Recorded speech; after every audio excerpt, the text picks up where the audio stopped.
नमस्कार दोस्तों, स्वागत है सभी का अध्ययन वाले चैनल पर। दोस्तों, आज के लेक्चर हम करने वाले हैं महत्वपूर्ण क्वेश्चन आंसर सामान्य हिंदी के। क्लास को बिना स्किप किए लास्ट तक जरूर देखें। उम्मीद करता हूँ क्लास आपकी परीक्षा में सहायक सिद्ध होगी। आज का पहला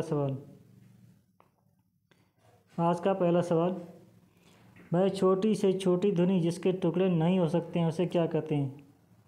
वर्ण या स्वर, व्यंजन या मात्रा। छोटी छोटी ध्वनि जिसके टुकड़े नहीं किए जा सकते और ज़्यादा नहीं हो सकते उसे कहते हैं वर्ण। क्या कहते हैं? उसे कहते हैं वर्ण। ये होता है वर्ण। इनका उच्चारण ऊपर के दांतों पर जीभ लगाने से होता है उसे क्या कहते हैं? दंत, नासिक, मूर्धन्य या अनुस्वार। इसे कहते हैं अनुस्वार। क्या कहते हैं? अनुस्वार। किसी वस्तु को व्यवहार में लाना, इसका आशय किस शब्द से है? किसी वस्तु को व्यवहार में लाना यानी क्या है इसका आशय? उपयोग है, अनुपयोग है, प्रयोग है या सदुपयोग है? इसका आशय जो है वो है यह प्रयोग। क्या है? प्रयोग। क्वेश्चन नंबर 4, निम्नलिखित में से किस शब्द में स्वर व्यंजन संबंधी असंधि नहीं है? स्वर व्यंजन संबंधी असंधि नहीं है। आरोग्य, ईसाई, ऊर्जस्वी या तो शुक्र। इसमें किसमें स्वर व्यंजन संबंधी असंधि नहीं है? ये नहीं है ऊर्जस्वी में नहीं है। जो संज्ञा, सर्वनाम आदि शब्दों से जुड़कर नए शब्दों की रचना करते हैं उन प्रत्ययों को क्या कहते हैं? संज्ञा, सर्वनाम आदि शब्दों से जुड़कर बने नए शब्दों को तद्धित प्रत्यय कहते हैं। क्या लगते हैं इसे प्रत्यय? क्रंदत प्रत्यय या संस्कृत प्रत्यय या अनीय प्रत्यय। इससे प्रत्यय जो होते हैं संज्ञा सर्वनाम में जुड़ते हैं उन्हें क्या कहते हैं? उन्हें कहते हैं तद्धित प्रत्यय। जो संज्ञा सर्वनाम में जुड़ते हैं उन्हें कहते हैं तद्धित प्रत्यय। और क्रंदत प्रत्यय जो होते हैं क्रिया में जुड़ते हैं। जिस समास में पूर्व पद गौड़ तथा उत्तर पद प्रधान होता है उसे कौन सा समास कहते हैं? द्वंद्व समास, बहुव्रीहि समास या द्विगु समास या तत्पुरुष समास। इसे कहते हैं तत्पुरुष समास। द्विगु समास में प्रथम पद संख्यावाची होता है। बहुव्रीहि समास में कोई प्रथम और द्वितीय में कोई भी प्रधान नहीं होते हैं, अन्य पद प्रधान होता है। और द्वंद्व समास में दोनों पद प्रधान होते हैं। क्वेश्चन नंबर 7, जो सर्वनाम संज्ञा शब्दों के मेल से बनते हैं उन्हें क्या कहते हैं? विकारी सर्वनाम, अविकारी सर्वनाम, संयुक्त सर्वनाम, संबंधात्मक सर्वनाम। उन्हें कहते हैं क्या? उन्हें कहते हैं संयुक्त सर्वनाम। जिस क्रिया से संचालित व्यापार का फल कर्ता को छोड़कर कर्म पर पड़ता है उसे कौन सी क्रिया कहते हैं? अकर्मक क्रिया, सकर्मक क्रिया, द्विकर्मक क्रिया या प्रेरणात्मक क्रिया। उसे कहते हैं सकर्मक क्रिया। निम्नलिखित शब्दों में से कौन सा शब्द संबंधवाची है? देव, देवी, दैवीय या देवता। यह है दैवीय। क्वेश्चन नंबर 10, क्रिया के जिस रूप से क्रिया निष्पादन के समय का ज्ञान हो उसे क्या कहते हैं? क्रिया के जिस रूप से क्रिया निष्पादन के समय का ज्ञान हो उसे कहते हैं पक्ष या काल, भूतकाल या वाच्य। उसे कहते हैं काल। क्या कहते हैं? उसे कहते हैं जिस समय का ज्ञान हो उसे कहते हैं काल। वाक्य में प्रयुक्त शब्दों में परस्पर सामंजस्य को कहते हैं पदक्रम, अन्वय, उद्देश्य या विधेय। इसे कहते हैं अन्वय। निम्नलिखित में से कौन सा शब्द प्रयत्न और उच्चारण के आधार पर व्यंजन का वर्गीकरण नहीं है? उच्छिप्त, पार्श्विक, कार्श्विक या सघोष या ऊष्म। शब्द प्रयत्न उच्चारण के आधार पर व्यंजन का वर्गीकरण नहीं है। ये नहीं है कौन सा? ये नहीं है सघोष। कौन सा? सघोष। क्वेश्चन नंबर 13, व्युत्पत्ति के आधार पर संज्ञा के कितने भेद होते हैं? 2, 3, 5 या 6। ये होते हैं 3 भेद। कितने? 3 भेद। समानाधिकरण किस अवयव का भेद है?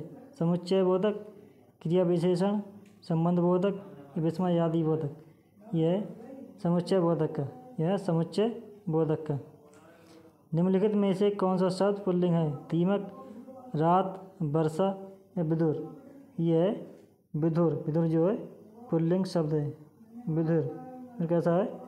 विदुर है पुल्लिंग शब्द। इस वाक्य में दो या दो से अधिक स्वतंत्र उपवाक हों और एक योजकों द्वारा जोड़े गए हों, उसे क्या कहते हैं? उपवाक, मिश्रित वाक्य, संयुक्त वाक्य या सरल वाक्य? उसे कहते हैं संयुक्त वाक्य। क्या कहते हैं? संयुक्त वाक्य। बोली का क्षेत्र जब थोड़ा विकसित हो जाता है और उसमें साहित्य की रचना होने पर वह वाक्य बन जाता है। परिभाषा, उपभाषा, लिपि या क्षेत्रीय रूप वह बन जाता है उपभाषा। क्या बन जाता है? उपभाषा।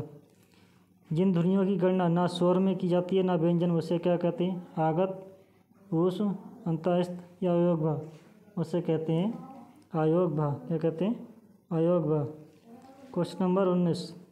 स्वर तंत्रियों के आधार पर व्यंजनों को कितने वर्गों में बांटा गया है? 1, 2, 3 या 4 में? यह बांटा गया है 2 में। कितने में?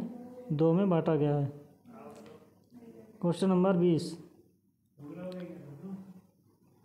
भाववाचक संज्ञा कितने प्रकार के शब्दों से बनती है? 4 प्रकार के, 3 प्रकार के, 5 प्रकार के, 6 प्रकार के। ये बनती है 5 प्रकार के शब्दों से। वर्णमाला में स्पर्श व्यंजनों की संख्या कितनी है? 25, 30, 20 या 35? यह है 25। कितनी? 25। स्वर ए ऐ का उच्चारण स्थान कौन सा है? कंठोष्ठ, दंतोष्ठ, कंठतालव्य या ओष्ठ? यह कंठतालव्य। कंठतालव्य। किस स्वर के उच्चारण में दीर्घ स्वर से सभी अधिक समय लगता है? दीर्घ स्वर से भी अधिक समय लगता है। अनुस्वार में, अनुनासिक में, ह्रस्व में या प्लुत में? ये लगता है प्लुत में। Question number 24 number. किस व्यंजन का उच्चारण स्थान तालव्य है? गा, झा, ना या मा का? यह है झा का। इसका झा का उच्चारण स्थान क्या है? तालव्य। भाषा की सार्थक लघुत्तम इकाई जिसे माना जाता है वह शब्द, वर्ण, अर्थ या मात्रा? भाषा की सार्थक लघुत्तम इकाई कौन सी है? यह है शब्द। क्या है? शब्द। स्वर संधि कितने प्रकार के होते हैं? 2, 3, 4 या 5 प्रकार के? ये होते हैं कितने? होते हैं 5 प्रकार के। Question number 27। चौपाई के प्रत्येक चरण में कितनी मात्राएं होती हैं? 10, 12, 16 या 25? कितनी होती हैं? ये होती हैं 16। छंद कितने प्रकार के होते हैं? 2, 3, 4 या 5? छंद जो होते हैं ये होते हैं 3 प्रकार के। कितने? 3 प्रकार के। निम्नलिखित में से कौन सा बाणिक छंद है? दोहा, चौपाई, सवैया या रोला? यह है सवैया। कौन सा? सवैया जो है, सवैया बाणिक छंद है। कौन सा? सवैया। Question number 30। छंद पढ़ते समय आने वाले विराम को क्या कहते हैं? गति, यति, तो क्या गढ़? ये कहते हैं क्या? ये कहते हैं यति। कहते हैं यति। दोस्तों उम्मीद करता हूँ आज का क्लास आपको पसंद आया हो। क्लास अच्छी लगी तो लाइक और शेयर करें। चैनल में पहली बार आए तो जरूर सब्सक्राइब करें और प्यारा सा कमेंट जरूर करें। आपका कमेंट्स हमारे लिए ऊर्जावान बनता है और आपके लिए नेक्स्ट वीडियो बनाने के लिए और तत्पर हो जाते हैं। थैंक यू, धन्यवाद, बेस्ट ऑफ लक।